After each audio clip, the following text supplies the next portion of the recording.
Church, we're so glad to be able to meet with you today and give you some great news.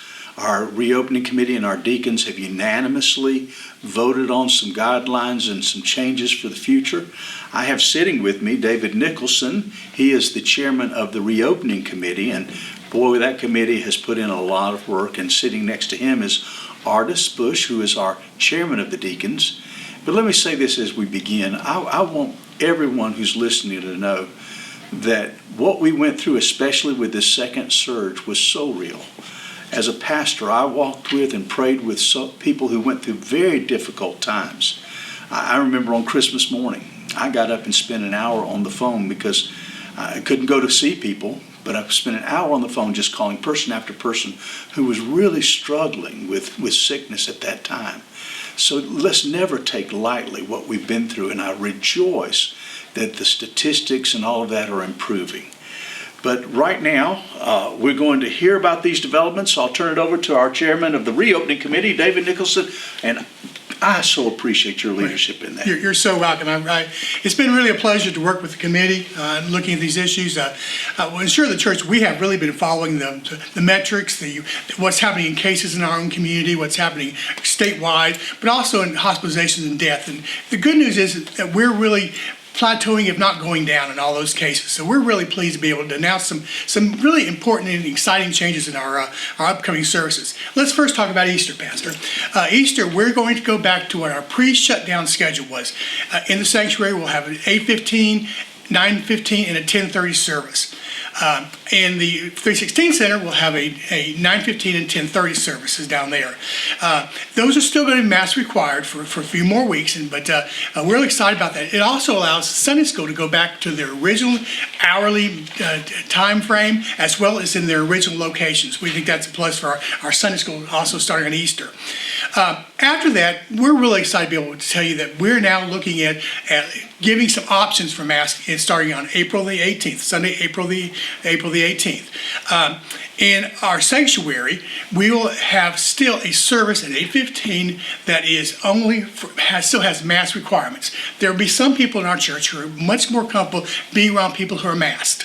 And so we want to offer a service to them where they can come at 8:15 and still feel comfortable that everyone in the place has a mask on.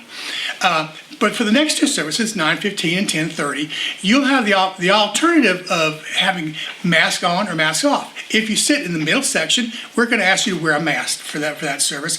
But if you sit on the sides or the balcony, you'll be able to choose whether or not you want to wear a mask.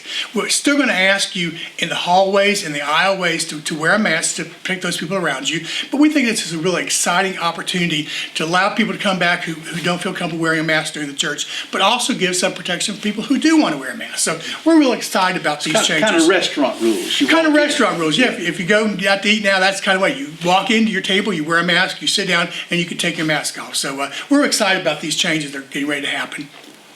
And also beyond that, we have some other things that we hope to see begin again, like food service and choir. Yeah, the committee has talked about a lot of other things too, including food service starting immediately. Again, we're going to social distance people who come to the Wednesday night suppers or the men's prayer breakfast. We're going to social distance you, but we're going to allow you to start having food served at those services and programs also.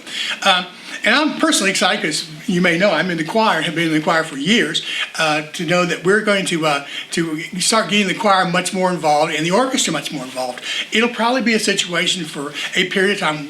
I'm probably not going to be on the stage at the exact same time, but we'll be able to spread out the choir across the whole stage and spread out the orchestra across the whole stage on different Sundays. So we're excited about singing and praising God through the music in our church. Amen.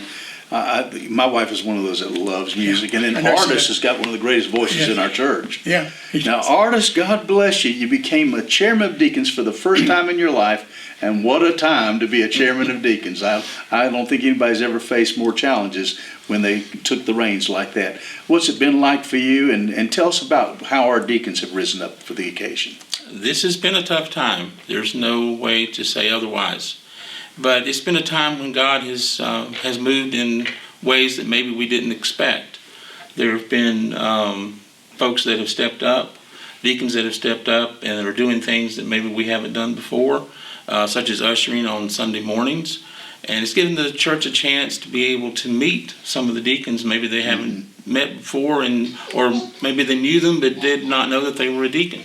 So out of the midst of all of this, good things have come. Amen. And one of the things that we've seen is even among our deacon body, there has been division. Among the committee, there's been division.